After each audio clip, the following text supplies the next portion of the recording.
Daga nan sashen Hausa na TV Newtiran Radio Online za ku saurari labarai. Farko ga muhimman kanunsu. Shugaban ƙasa Muhammadu Buhari ya kai ziyarar aiki jihar Borno tare da ƙaddamar da gidaje 500 ga 'yan gudun hijira. Gwamnan jihar Kano Dr. Abdullahi Umar Ganduje ya naɗa sabon mai magana da yawun masarautar jihar Kano. Daga ƙetare za ku ji cewa cutar ƙyandar ta hallaka yara 157. Kayan labaran kenan ku saurara yanzu ga cikakkunsu. Shugaban ƙasar Najeriya Muhammadu Buhari ya kai ziyara garin Maiduguri babban jihar Borno don ƙaddamar da wasu ayyuka tare da aka kammala a jihar. Ana sa ran yayin ziyarar Buhari zai ƙaddamar da gidaje malamai a unguwar Bulukutu da kuma gidaje 500 da gwamnan jihar Babagana Umar Zulum ya gina wa 'yan gudun hijira. Wannan dai shine karo na uku da shugaban ƙasar Muhammadu Buhari ya kai ziyara jihar Borno tun bayan zuwan da ya yi a watan Yuni da kuma watan Disamban 2021. Gwamnan jihar Kano Dr. Abdullahi Umar Ganduje ya naɗa sabon mai magana da yawun masarautar jihar Kano. Wannan na kunshe ne cikin wata sanarwa mai ɗauke da sa hannun sakataren gwamnatin Kano Alhaji Usman Alhaji, wanda ya sanya hannu. An dai naɗa Abubakar Balarabe Kofar na isa ne matsayin mai magana da yawun masarautar jihar Kano. Kafin naɗin dai Abubakar Balarabe Kofar na isa ya kasance mataimaki na musamman ga gwamnan jihar Kano akan kafafen yaɗa labarai. Sai dai sanarwar ta ce zai ci gaba da rike makaman guda biyu. A nan kuma mai martaba sarkin karaye Alhaji Dr. Ibrahim Abubakar na biyu ya shirya bikin karrama tsohon shugaban hukumar zaɓe mai zaman kanta INEC reshen jihar Katsina Alhaji Jibrin Ibrahim Zarewa, wanda ya ajiye aikinsa. Alhaji Jibrin Zarewa ya kasance shine mai rike da sarautar sarkin Bai kuma yana cikin masu naɗa sarki a matsayin masarautar karaye. Da yake jawabin a wurin taron, sarkin kara Alhaji Dr. Ibrahim Abubakar na biyu ya bayyana Alhaji Jibrin Zarewa a matsayin wakili na gari wanda ya bada gudunmawa wajen ɗaukaka masarautar karaye. Shi ma nasa jawabin Alhaji Jibrin Zarewa ya nuna godiyarsa ga masarautar karaye da ma sarkin kara bisa gudunmawa da ta bashi a tsawon shekaru da ya yi na wa'adin aikinsa. Sarkin karaye Alhaji Jibrin Ibrahim Zarewa. Assalamu alaikum.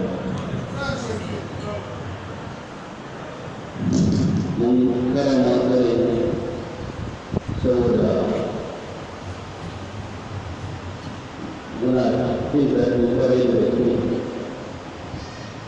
da Allah ya ba ku iko kai aikin kwamishina na tarayya a jihohi guda hudu da jihar Zamfara da jihar Kebbi da jihar Sokoto da kuma jihar Katsina. To kada ku shafa kuna kallon labarai daga ɗakin watsa labarai na Newtiran TV Radio Online. Za ku iya bibiyan mu a dukkanin shafukan sada zumunta da sunan Newtiran TV Radio Online. Haka zalika za ku iya bayyana ra'ayoyinku akan labaran da muke kawo muku da ma sauran shirye-shiryenmu ta kafafen sada zumunta.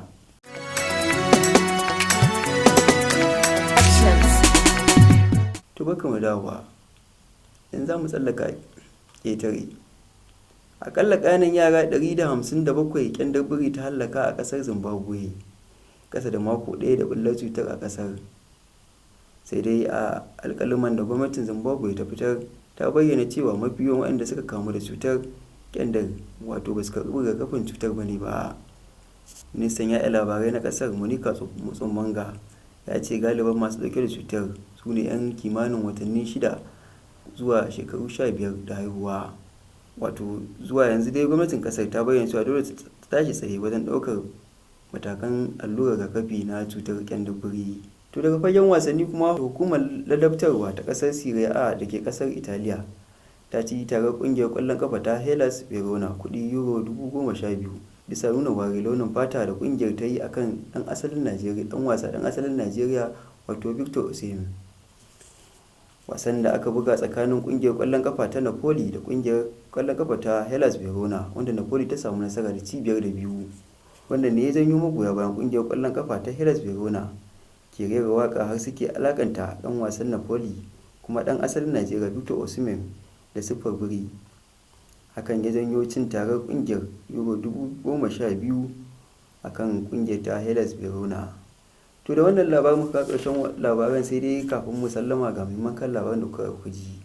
Kun ji cewa shugaban ƙasa Muhammadu Buhari ya kai ziyarar aiki da kaddamar da gidaje 500 ga 'yan gudun hijira. Haka zalika kun ji cewa gwamnan Kano ya naɗa sabon mai magana da masarautar jihar Kano. Haka zalika kun ji cewa ƙyandar biri ta hallaka yara 157 a ƙasar Zimbabwe. Amma yadda duka wani suka taimaka don ganin labarin ya zo gare ku, musamman wanda ya ɗauka hoto tare da tacewa Ibrahim Buhari kaɗa ne. Iya na karanto labaran Ahmad Haisam da ke cewa kasance da New Trend TV Radio Online.